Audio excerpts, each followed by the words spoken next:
What's up, everyone? Julia here. And Trent. And we've just come from seeing Hellboy. Hellboy. Directed by Neil Marshall, the reboot of the beloved Dark Horse Comics franchise by Mike Mignola. Is it any good? It's been slammed by critics. Did we like it? Or are we going to slam it? No, we're not, because I loved it. I absolutely loved it. This is not a movie that is a great movie by any type of critical standard. It is very poorly done at points, but it is so fun and just so energetic the entire way through. It to quote Spinal Tap, it's turned right up to 11. And it's just boom, comic book accuracy for the most part. It's fantastic. I personally just loved it, and I do not agree with the critics in terms of it being a bad movie. It's a very fun movie.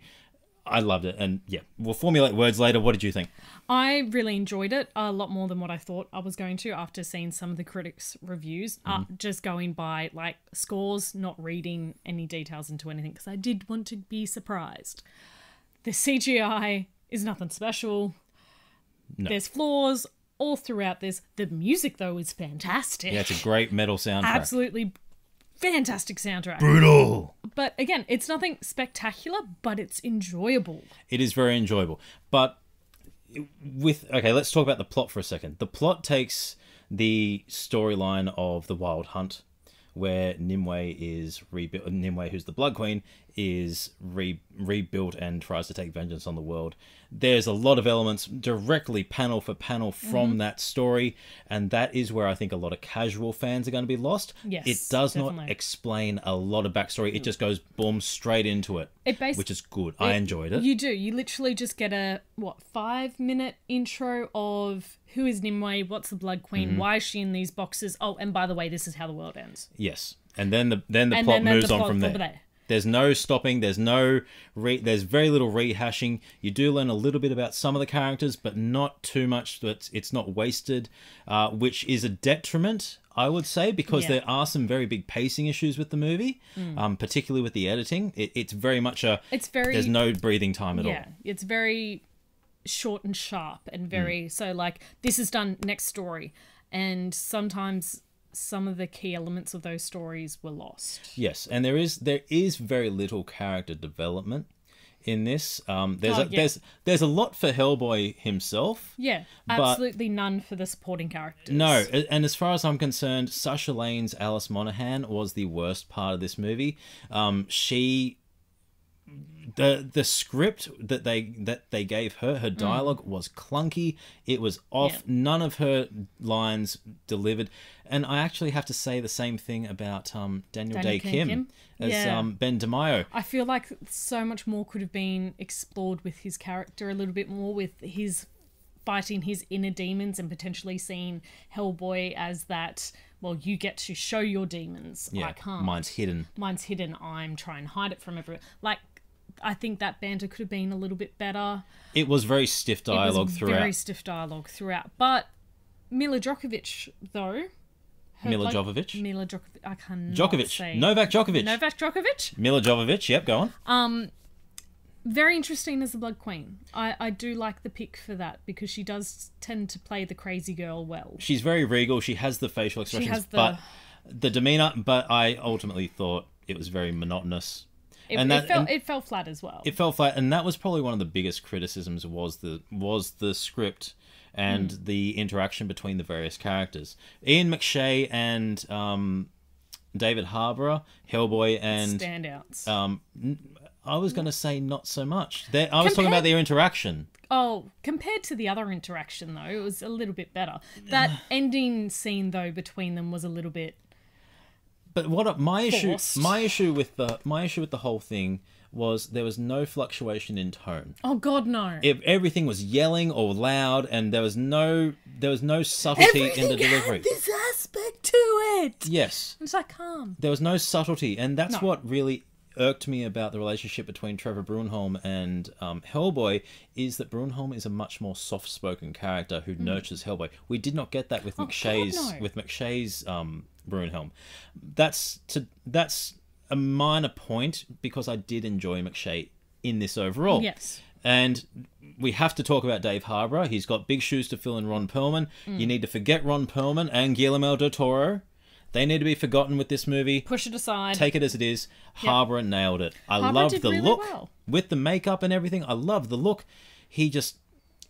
He ran with the part. He got tossed the ball and he just completely ran with it. He put his all into this movie. He did, and you can tell. Yes. You can tell he tried really hard with this to try and embody Hellboy, his envision of Hellboy, not necessarily anyone else's. Yes, and you can tell he had a hell of a lot of fun. Yes, definitely. He had a lot of fun. In terms of CGI, not the best type of CGI we've seen. Batman vs Superman was worse. They did Gorgatch really well. Yes. And Baba Yaga was fantastic as well. Baba Yaga is going to give me nightmares for probably months to come. Thank you. They did the monster design fantastic. The giants were really good.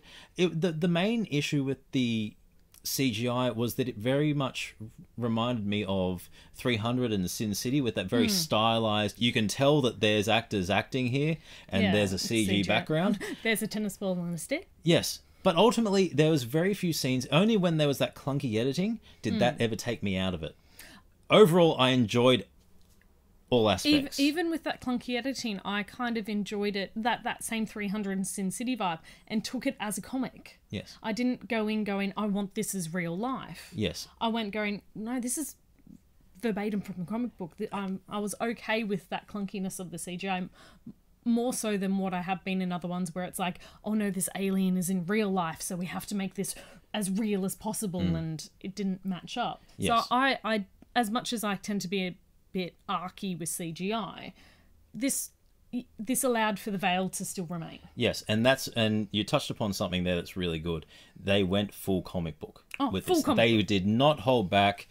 This was Mike Mignola's vision that he wanted Hellboy as. He has stated that in many issues, and they did not hold back.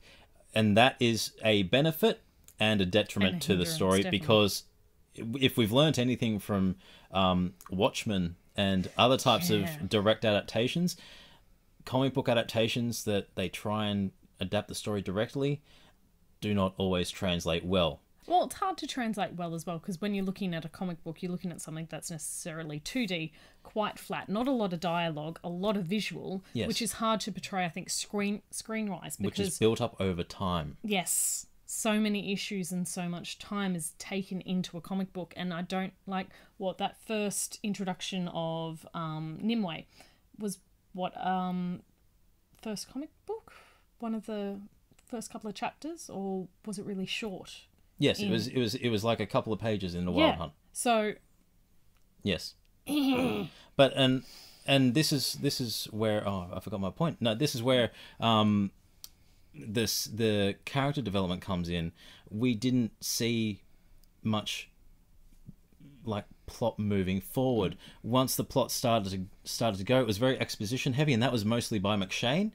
But once that happened, there was not much forward. It was a very linear plot, but not very deep at all. We did not get spoon-fed information. No, you had to visually watch it and kind of guess for yourself. You have to have very good knowledge of folklore. You need to know your folklore in this. They do not treat the audience stupid. So this is very much made for comic book fans.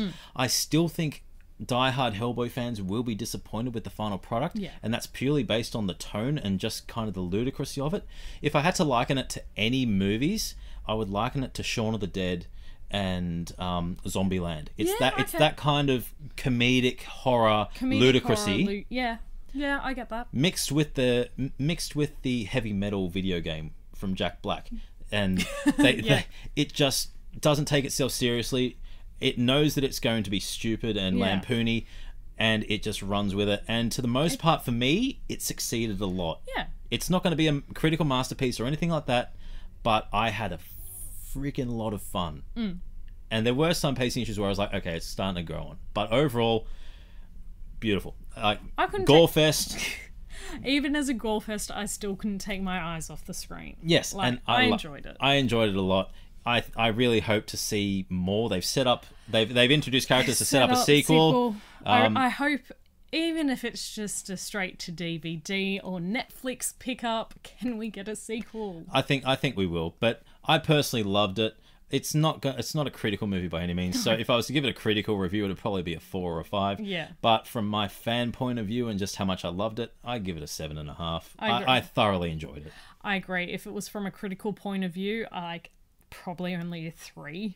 But as something that was quite enjoyable and like just going and going, oh yeah, okay, I rate this movie, I'd easily give it a 6. Yeah, I'm gonna rewatch it all the time. I'll be seeing it again in the movie. I loved it. I was engrossed in it. I guess this is very similar to when Hellboy, the original 2 movies, did first come out. That first one was not a success. Not well received. At all. Was not well received. This is, I think, going to be very the same. This is going to grow a massive cult following over the years to come. Yes, but what this lacks from the original 2 Hellboys is the heart. It doesn't capture that same essence and heart that it has. Yeah. But it's gone the opposite direction. It's just gone full ludicrous. It's the opposite side of the coin almost. Yeah. So anyway, that's our review. We enjoyed going to see it. Hopefully you guys do too. I'm Trent. I'm Julia. Check out our other videos and reviews. Check out our podcast. Subscribe to the channel. Give the video a thumbs up. And yeah, tell us your thoughts in the comments below. We love hearing from you. Follow our handles at Fortress Nerds on Twitter, Facebook, and Instagram. And as always, you're watching The Fortress.